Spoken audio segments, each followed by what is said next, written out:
Welcome, low ego action heroes and phoenixes. I'm Debbie Levitt from dcx. We're a full service CX and UX and product strategy consulting, coaching, and training firm. And welcome to our every Wednesday show. This is Ask Me Anything, where you get the chance to ask me anything.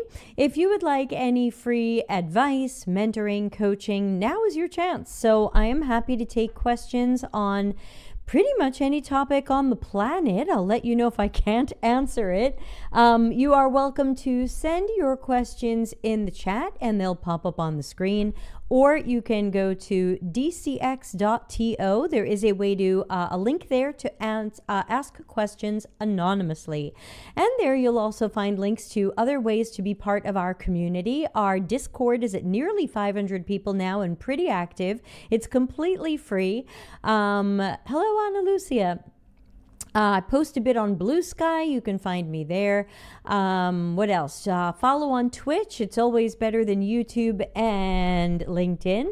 And what else? We've got some really cool events coming up. We have the events calendar is linked from dcx.to. So you can find the full events calendar there. But the two things I'm most excited about are the 3-day conference in May. You can register now at dcx.com. There's a link there to the conference. You can learn more. And I've just put up a sort of course in June where you will get guidance and coaching and advice from me as you go through the Life After Tech book. So easiest way for you to find these is just to go to the events calendar from dcx.to and check out our upcoming stuff and make sure you register. These are paid events, but I've designed them to be very low price. So should be super affordable. The guided Life After Tech exercises where you get personal feedback from me is $49 American, which now is worth nothing, I believe. And our conference, I believe, is $75 American a day. Come 1 day, 2 days, 3 days. Each day is a different set of topics and speakers. Just check it out. There's something for everybody. Hello, KB and Mario Lane. Welcome, welcome. So I did get one question in advance. So if anybody has a question, you will be question number 2. You again, send it, put it in the chat or just send it into dcx.to/q up there in the corner. It'll come into my email and that way it will be anonymous. And by the way, if anyone has any good recipes for lotus cookies, I got my lotus cookie shipment today. All right, hashtag not sponsored. Yum lotus cookies. Okay, so the question we got ahead of time is interesting and is going to require a little bit of digging. So the question says, I'll read it out loud and people can see what they think of it. The question says, many people preach stoicism when job hunting and to stop complaining, just work harder. How do you feel about this mindset? Well, it's an interesting question because I think it is not quite the most accurate definition of stoicism. I know when we call someone stoic, we usually think of them as kind of emotionless and deadpan or something like that. Yeah, Ana Lucia is starting to do that critical thinking. What do you mean by stoicism? So hypothetically, I'm under here. Hypothetically, if we were to go to the original definition of stoic or stoicism, and I'm just on a search results page, stoicism is a philosophy from ancient Greece and Rome. The Stoics believed that the practice of virtue is enough to achieve a well-lived life. The Stoics identified the path to achieving it with a life spent practicing the 4 cardinal virtues: prudence, fortitude, temperance, and justice, as well as living in accordance with nature. So that means that some of our stereotypical definitions of being stoic, which is just shut up, stop complaining, just do what you got to do, work harder, might not actually fit the definition of stoicism. So I'm curious who you're hearing that from, because I know when Thomas Wilson posts about stoicism, he has a very accurate definition of it, and he's giving very good advice from the perspective of stoicism, if that interests you and resonates for you. It doesn't always resonate for me, and that's okay. If it works for you, it works for you. So let's pretend that the word stoicism isn't even in the question. Let's answer what the question's really asking, even if the word stoicism weren't there. Ana Lucia says, I'm completely for not getting emotionally involved with our job applications because they may end up badly, but I wouldn't call it stoicism. Yeah, so let's pretend that word isn't in the question. I can even take it out.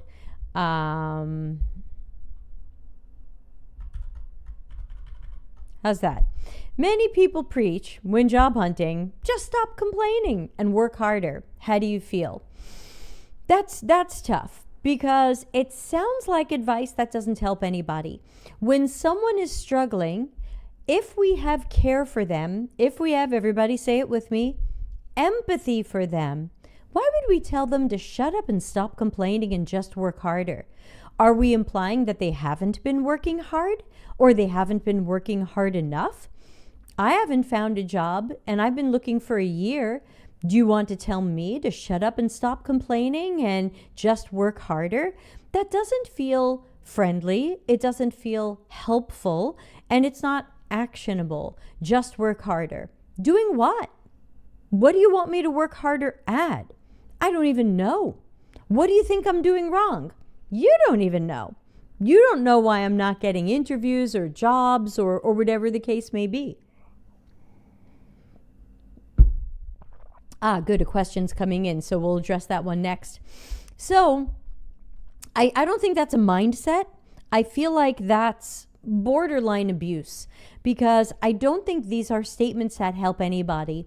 If I think that someone is complaining, then I could always say, hey, it's not worth complaining, but I wouldn't say work harder. I would say, look, complaining probably doesn't make this any better. See if you can think about it a little bit and let it roll off your back, given a little bit of time, and have some resilience. But to just say work harder, that just doesn't sound meaningful, actionable, or helpful, because we don't know what the problem is, so we don't know what the solution is, so we don't know what I'm supposed to work harder at. Let's see what just came in the private message universe. Okay, we've got a fresh question. Hopefully the person who asked about stoicism is happy with that answer. And let's put up the next question. First, let's paste it in my list of questions for later so they can be in the YouTube description. Okay, this question says, and Ana Lucia says, from what I've been noticing, there are people who get overly emotionally involved when they apply to something. Look, some companies simply don't care that much about their colleagues or possible collaborators. They may not care about you. So I would say it's better to put up some boundaries and not let that get to us so easily. Otherwise, we can end up depressed or worse. Yeah, that goes back to resilience. That goes back to, can we process disappointment and process those negative feelings and let them move through us versus holding on to them and staying in those negative spaces. Marilene says, if in a rare case I got more mentally or emotionally invested in a role or hiring process and it doesn't result in anything, I allow myself a certain time to digest. Yes, I totally agree. If you've read any of my Life After Tech book, you know that I talk about that type of disappointment, and I just ask myself, how long do I want to feel badly about this? And usually the answer is not much more. I'd like to not feel badly about this much more. So let's process it. Let's get it out. Let's move it along. KB says, I see this on social media a lot as well. It's insane to me that the people take the time to respond and not offer any advice. They just say, do better. Okay. It feels like they just want to pile on and throw some negative energy towards somebody. Totally agree. And that's where the critical thinking is so important, because it's so easy for us to fall for these types of things, as we talk about in chapter 3 of Life After Tech, where you hear this so much and from so many people, you feel like, well, it must be me. I'm the person getting this wrong. I'm just a complainer. I'm not working hard enough. I'm doing this to myself. And in reality, these are often false and these are damaging. And they're not being said by caring, high empathy people who are really invested in your success. They're very often said by narcissists, malignant narcissists, toxic people, or people with something expensive to sell. Marlene says, not letting me allow into bad or lower feelings and get back into action soon again. Right, exactly. It's okay to feel badly. It's okay to complain. We're all having some very tough times. It doesn't make sense to ignore those or pretend they don't exist. But you also don't want to drown in them. So I think it's okay to allow yourself some of those negative feelings and then remind yourself that feeling better feels better, and you just want to move on. Ana Lucia says, I'm also wondering who says do better, people with jobs or people with something to sell you. These are some of the things that I find, or people who just enjoy your suffering.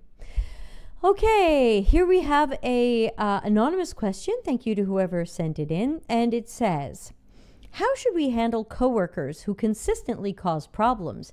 Is it ethical to watch for their mistakes in hopes of holding them accountable, or does that risk turning us into the very kind of person we're frustrated with? So typically when I see people who cause problems and there's nothing in place to hold them accountable. So for example, they're causing problems, no one seems to notice or no one seems to care. Usually the first person I talk to is my manager. Now, of course, if it is your manager, you have a whole new set of problems. But if it's not your manager, I typically go to my manager and I say, look, I don't want to get anybody in trouble just yet, which means right now I'm asking you to do nothing. I just want to talk about this. I want to talk about some problems that I see this person creating. This person's creating problems when this happens. This person's creating problems when I try to do my job. This person's creating this when we have these types of meetings. I first want to start with my manager and say, look, I'm not trying to get someone else in trouble, but I also know that this is making things harder for me and other people. I don't know the right thing to do right now. I don't want to just report someone to HR. I'm wondering if there's something you can talk to their manager about, because they might need their manager to monitor their behavior, especially if it's not meeting our company standards or our behavioral guidelines or our company values or whatever it might be. If this person is doing something that could possibly get them a bad employee review, that's something their manager would want to know about. So typically I'm asking my manager to handle it with that person's manager. I am typically not taking it up with that person directly. The few times I've tried that, those conversations have been very awkward and even accidentally confrontational, even if I tried to go into it gently. You are saying something to someone that they don't want to hear. Also, it's always possible that they're doing these things very on purpose, and so they don't want to change. And so you run the risk that you're telling someone, haha, caught you, figured you out. And then then you've got new problems. And so I typically don't address that person directly, and I typically don't address their manager directly. I also wouldn't go to HR as my first thing, especially because HR so often does not stand behind most people, even when someone else is toxic, even when someone else is breaking company policies. Sometimes HR just does not help. So if I have a decent relationship with my manager, I'm going to start with my manager. Ana Lucia says, would this change if it were a manager instead? Yes. If my manager were the problem, I would probably go to my skip manager, which is the manager above the manager. So I would go to the person above that person and I would say, hey, look, I'm not trying to get anyone in trouble yet, and I don't want you to take any action yet. Please promise me you're not going to do anything yet. I first just want to talk about this so we can get a lay of the land and understand what's going on. Because I always feel like part of the reason why these difficult coworkers are allowed to continue is because nobody says anything. But if you say something and then other people come forward, all of a sudden, your manager now hears this from multiple people. Oh, wait a minute. We've got a real thing here. I'm hearing this from Debbie and KB and Ana Lucia. Wait a minute. We have a bigger problem than I thought. Or the skip manager says, oh, wow, Debbie, Ana Lucia, and KB came to me separately to talk about their problems with the manager. Sounds like something I'm going to have to do something about. KB says, yeah, good point about going to management. You definitely don't want anybody to feel like you're building a case against them, even if it isn't personal for you. If the person catches on, they can feel like it's personal for them. And it can be personal for them, but not everybody responds to feedback in a positive way. Not everybody is coachable. If somebody came to me and said, look, I want to talk to you.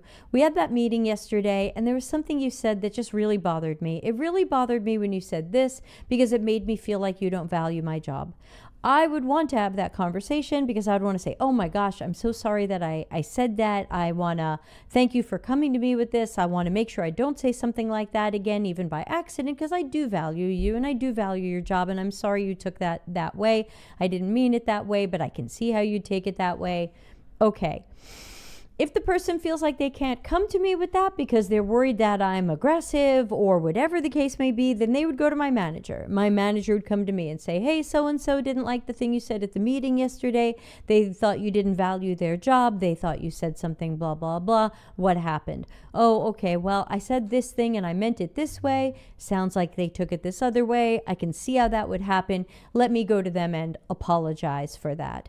Manager might say, okay, that seems like a good resolution. You're going to handle this directly. I don't have to get further involved. Let me know how it goes. So these are ways that these things can improve, but that's only if I, as let's say the troublemaker or accidental troublemaker, says, oh, yeah, okay, I can see how that happened. Let me go talk to that person and see if I can make it right. But if I'm the type of person who says, what? They said what? They think I said what? No. They've got it all wrong. This is ridiculous bullshit. That person's just a liar. Well, now you have conflict and problems. And that's where, in my opinion, you need managers to handle that and, keep these people from making it worse for each other. Marlene says, I would only comment if it consistently affects the quality of my work or our collaboration or our relationship, risking becoming unproductive. But I prefer not to be the first one to do this, of course. And sometimes even I think of myself as a whistleblower. I think of myself as a stand up and say something person. But sometimes I'm not saying or doing anything and I'm just rolling with it unless, as Marlene said, unless this became really problematic for myself or the team or the project, then I'll typically say something to somebody. I was once on a really toxic team, really terrible, plenty of stories about them, and I think 2 of my books, super toxic team, and I didn't say anything about my manager until these people went as far as to throw me off the team because they just didn't want me critically thinking and telling them maybe their ideas weren't good. So they had me thrown off the team. Then I went to the manager and I said, by the way, here's a bunch of things you should know about this team. And that was helpful to the manager because then the manager said, oh, okay, if that's who they are and that's what they're going to do, I know who I'm going to put on the team instead of you. Don't worry about it. You don't have to go back to that team. I know who I'll put on that team. So you can't always fix these things, but and you may say something and you may not say something, but I wouldn't be afraid, as the question says, I wouldn't be afraid of turning into the kind of person we're frustrated with. I think a lot of that is left over from childhood messages of, don't tell on me, don't tell mommy I broke the thing, don't tell dad I stayed out late. We're not children anymore. So I think that if you have a difficult coworker, you are not at risk of turning into the difficult coworker. You are reacting to an action. You have a stimulus, a person who is trouble. You are reacting to that. You are not causing the problem. So please, please, person who asked the question, don't imagine for a moment that you had, that you caused this. Okay, could you have caused this? Maybe. We'd have to look at the situation, but in general, you are unlikely to be turning into the toxic coworker you don't like. That's what I think. KB says, usually I go to management if I feel like the impact of their behavior is team-wide.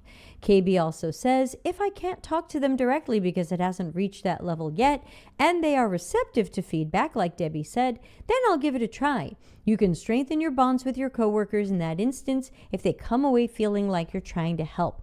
Yeah, and as an example of a conversation like that went badly, I was on a team where there was a lot of people on the cross-functional team, and one of them was in charge of the data side of things, and I was the UX architect and designer.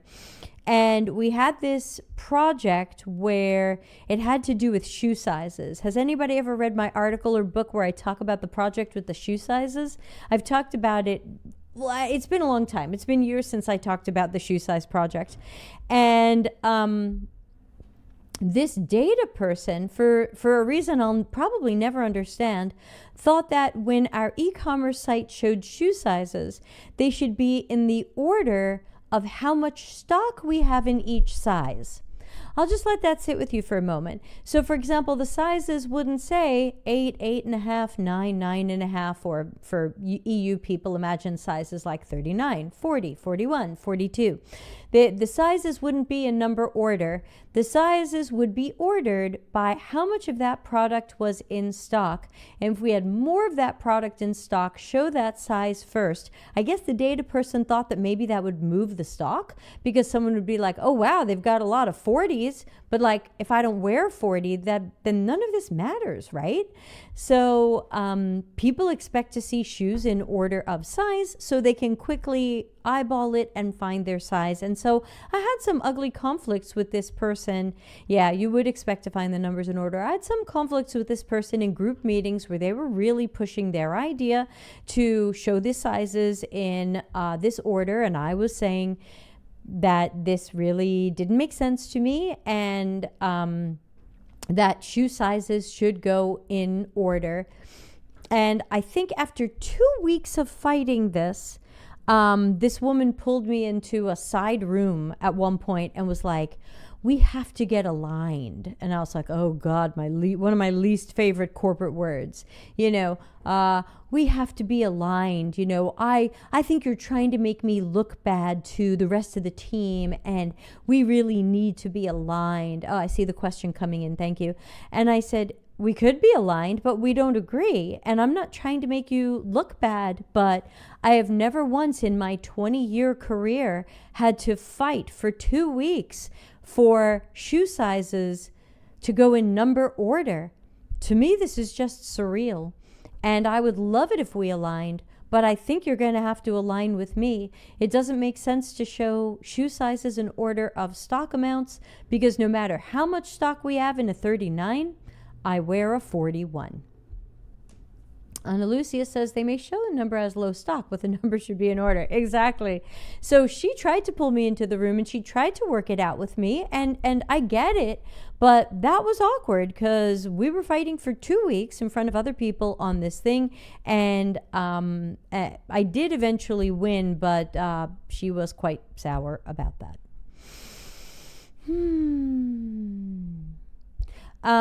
So let's see. Okay. Okay, we've got another question coming in anonymously. Thank you for these questions today. Oh, let me first paste it into the document. That'll be the YouTube description. Oops. Yeah, shoe size is not in shoe size order. How does everybody like that one? Okay, this is the question that just came in. So thank you to whoever is the secret person who sent it. Oh, someone's mentioning me on LinkedIn. Should I care?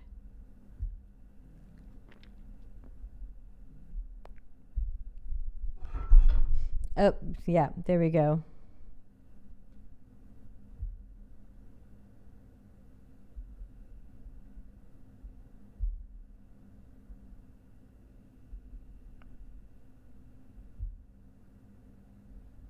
Sorry, give me a second.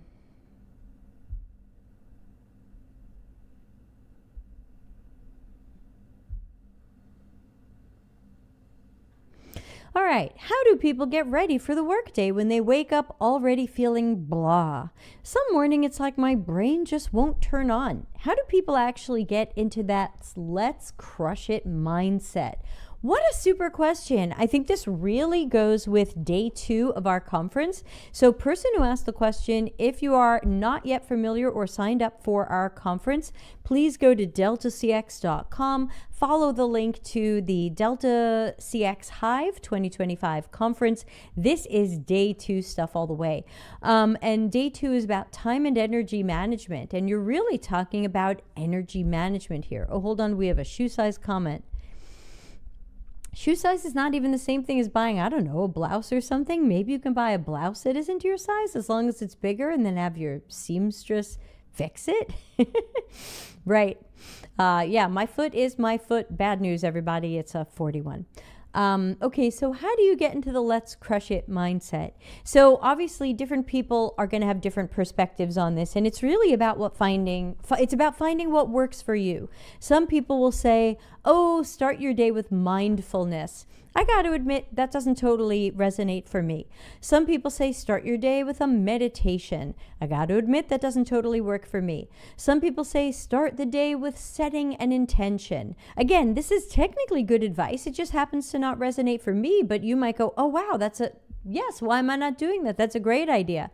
I definitely feel a lot more let's crush it when I wake up in the morning and I don't read the news and I don't look at social media. So I have a setting on my phone. It's called morning. And yes, do people enjoy my phone wallpaper? My morning setting, yeah, Ana Lucia says, do some singing in the morning. Yeah, do whatever gives you energy. Some people journal, they talk about gratitude. But I start, as soon as I wake up, I set my phone on morning. And that's not morning as in someone died, it's good morning.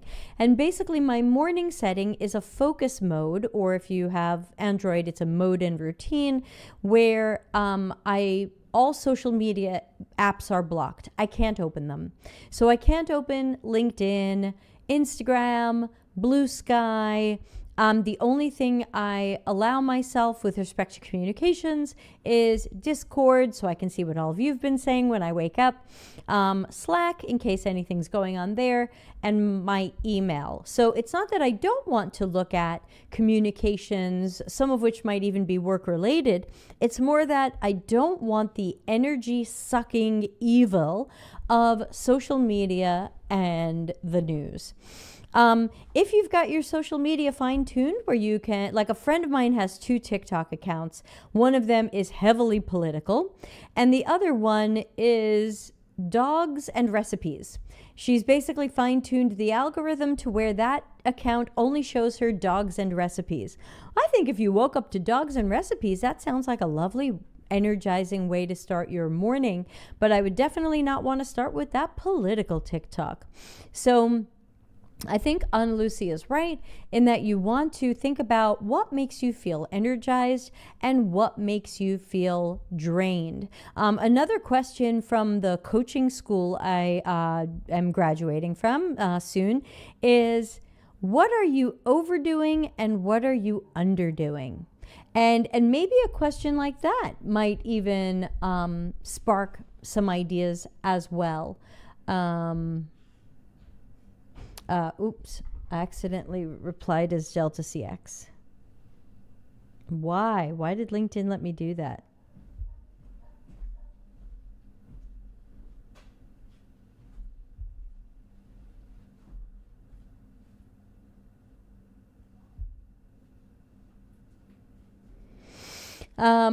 Hey, Amy. Amy says, find out when you have the most energy. It may not be the morning. Schedule all your crush it activities during that time. It is like Amy read the article I'm working on. Amy, you, me, we're on the same wavelength. Yeah, I'm working on an article right now about time management. And one of the points that I make, thank you so much, Amy, is about understanding when your energy is the best. Not everybody is a morning person. Not everybody wakes up and says, I'm going to crush it. But maybe you crush it after lunch. Maybe you crush it later in the day. Yeah, Anna Lucy is a night owl. Many people are. I used to be a night owl and I flipped at some point, and now I'm definitely a morning person. So you have to find when you have the most energy. And as for I'm going to crush it, it almost sounds like, I wonder if you're, wrong button. I wonder if you're comparing yourself to someone else or other people, because who cares what energy other people have? It's okay if you wake up and you feel like you're not crushing it, but I would say especially if you wake up feeling blah, be careful of anything that makes you feel more blah. As we talk about in the book, who remembers which chapter? Protect your headspace. Where's protect your headspace? Page 48, end of chapter 3. Protect your headspace. It's okay to wake up and have no idea what's happened in the world. You might be better for it. Do you have messages waiting for you in WhatsApp from toxic people you can't stand? Don't look.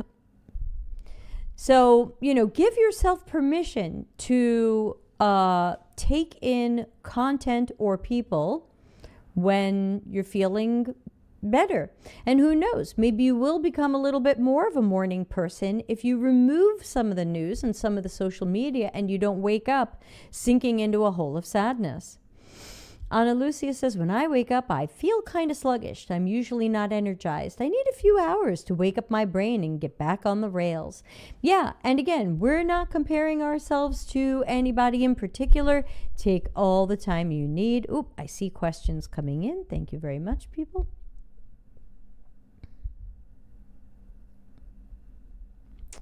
Yeah, I hope that helps. Get to know your own headspace. Okay. Ooh, person who just sent in the anonymous question, I need more information. Is it because you don't like that person and you don't want to work with them? Is it because you don't think they do very good work? Or is it because you know your company is toxic and you don't wish it on them? If you're watching live and you just sent in the question and you know what I'm talking about, send in another note through the system and give me a little bit more of an example so I can answer you. So we'll keep chatting about this one until I get more information. Anna Lucia says, also, I found out a morning shower is nice to wake up, but that's my experience. Yeah, some people don't feel better until they've had that shower or walked a dog or done a little singing, play their guitar, write in their journal, feel gratitude for the universe. Some people might want to pray if they feel religious. It's all about whatever works for you, and that doesn't have to be the same as anybody else. And it might be a process of trying different things and seeing what helps you feel more energized.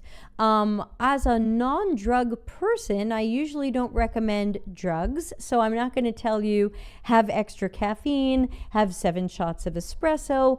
To me, I want you to feel naturally neutral to positive and naturally energized.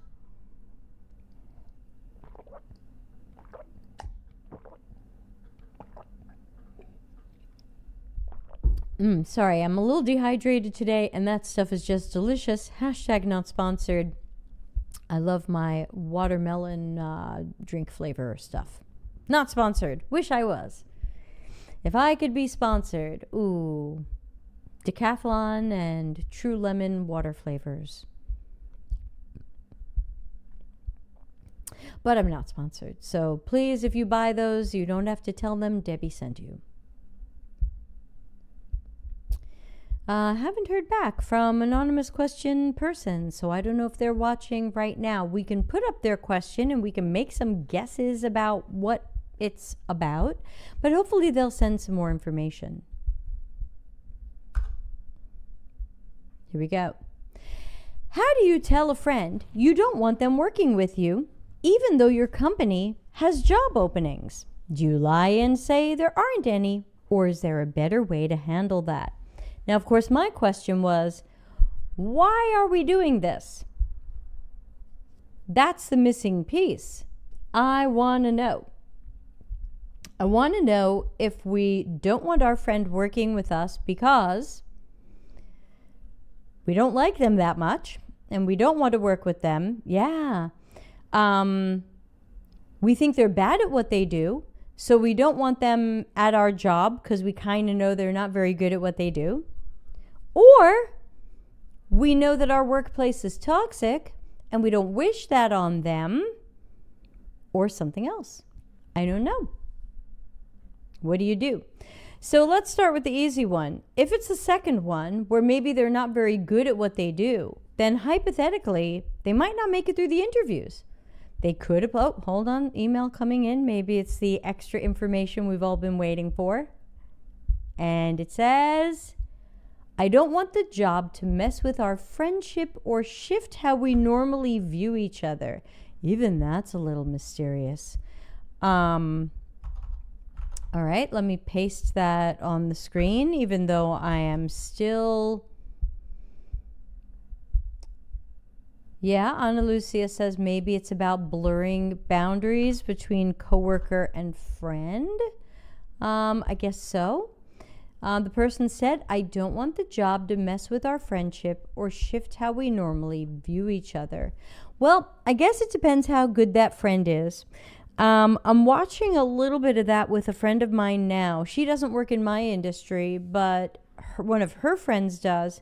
And they're both looking for jobs, and they're sometimes applying to the same job, and that gets awkward fast. I think if it were a really good friend, and we had the type of relationship where we could be honest with each other, I would say, hey, Ana Lucia, I know you're looking for a job, and you probably know that where I work just opened a job. But I know this is kind of tough, but I think I would suggest that maybe you not work there. I'm just concerned that our friendship would change if we were also coworkers. There may be anxiety or pressure on us, and I know what my workplace is like, and I'm worried that it could hurt or break our friendship, and that's more important to me. You know, how would you feel about not applying to my workplace? Now, if your workplace is big enough where they could apply and be on a different team, maybe it's okay, but that's tough. KB says maybe they don't want to feel like they're competing. Amy says it could create some competition with that friend. Maybe that's what they meant. KB says it can go many ways depending upon the strength of the friendship. Ana Lucia says, one of the things I've seen a lot of people saying is that you should never work with family because usually boundaries are blurred between family and coworkers. So some people may feel something similar between friends. I'm not sure. Yeah, it's tough. I mean, when I've had projects at Delta CX, the first people I think of are the people from the community who I like. I don't know. So I wonder if there's a dynamic here that we're not aware of or not thinking about. What is, because I'm trying to ask the critical thinking questions. What is going on at this company that could hurt a friendship? What is going on at this company that could mess with a friendship or shift how you normally view each other? Something ugly is going on at this company that someone thinks has the power to hurt or change or end a friendship. That's how I'm reading this. I could be wrong, but that's how I'm reading this. Something is going on there. Power dynamics, toxic workplace, competition, as a few people have pointed out in the chat. Something is going on here that could hurt the friendship. I think ultimately, if this is a good enough friend and it sounds like it's a relationship you want to save, I would probably say something to that person like, hey, sometimes we do have open jobs, but, and I know you're looking for work, but I would recommend that you not work here because here's what's going on at our workplace. And because of these messy things, I think if you worked where I worked and you experienced some of these things, or you saw how I have to handle some of these things, it might change how we see each other. It might hurt our friendship. Who knows? Someone might say, I don't believe you, I'm going to apply. You can't stop someone from doing something.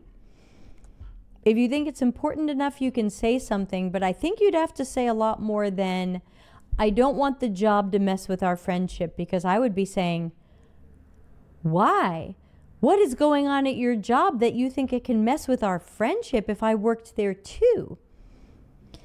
Ana Lucia says, yeah, I think there's an actual root cause there that this person's not sharing, because I would like Debbie or another friend to work with me.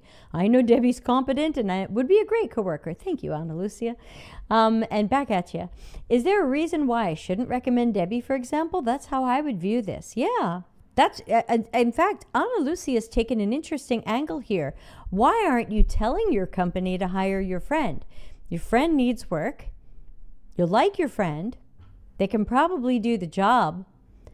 I think we're missing information. What's everybody think?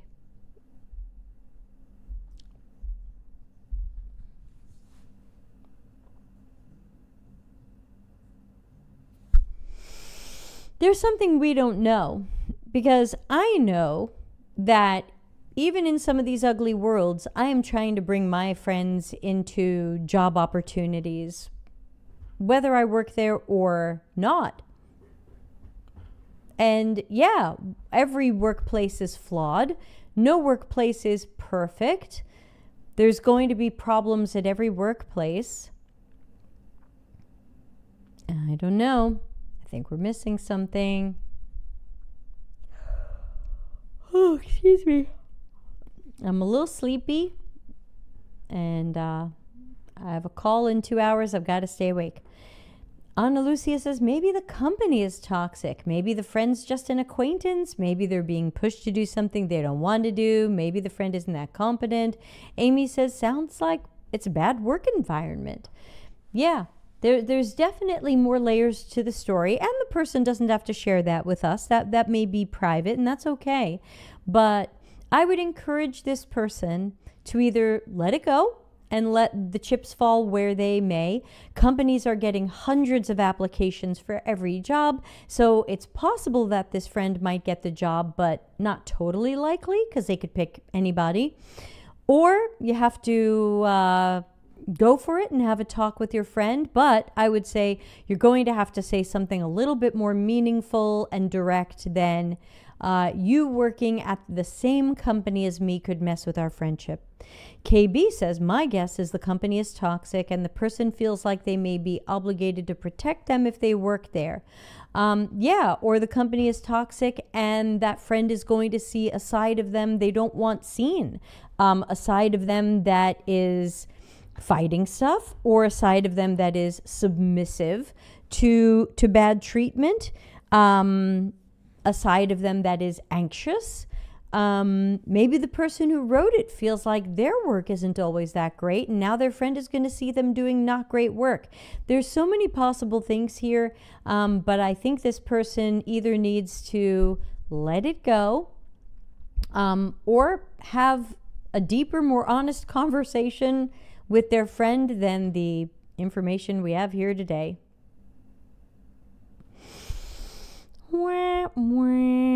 Hey, it's Wednesday. This is Ask Me Anything. It's an AMA that I try to do every Wednesday, and you are welcome to ask anything you want. It's completely free. Do what you like with the advice. Take it, leave it, improve on it. You can ask your questions at dcx.to, which is our page of all of our links and all of our community stuff. And we welcome questions of all types: work, non-work, personal, music. Excuse me, Ana Lucia says maybe it's a manager-coworker dynamic and that can manage a friend. Oh, okay. One person would be the manager. Yeah, that's an interesting angle. Obviously, if there's a power dynamic there where they would be managing the friend or the friend would be managing them. I just went through that with a freelance project where I brought in a friend on it. And when the friend was interviewed, the company asked them, like, are you sure you want to report to Debbie on this project? The project's unfortunately already over, but they were like, you sure you want to report to Debbie? You seem to have fairly equal experience. And she was like, I don't care. And I would have said the same thing. I'd report to her. Who cares? But some people might have trouble with those dynamics. KB says, Ana Lucia, funny how people say never work with family, and every toxic corporation pushes the idea we're a family. Really good critical thinking point there. Yeah, we're a toxic, crappy family. Come work with us. So while we wait to see if there are any last questions today, just a reminder that my next stream is hopefully Saturday, some karaoke. I haven't done it in a while and I miss doing it. Tuesday, we'll be talking about the CATE framework for assessing people's work and helping them upskill. Next Wednesday, of course, will be more Ask Me Anything. If you want to send a question during the week and I don't see it now, you send that question in and I will hold it for next week's show. And then, Tuesday the 6th. Oh, I'm excited about this. So Tuesday the 6th, we are going to talk about, let's take this off the screen. Tuesday the 6th, I'm going to go through and read to you Microsoft's guidelines for human AI interaction. And we are going to talk about, do we think these are good guidelines? And can we think of any AI that is following these guidelines, including Microsoft Copilot? That is 2 weeks from yesterday. So that's our show on May 6th. Don't miss it. May 13, I haven't announced yet, but I will. And that was going to be about, can UX evolve with AI?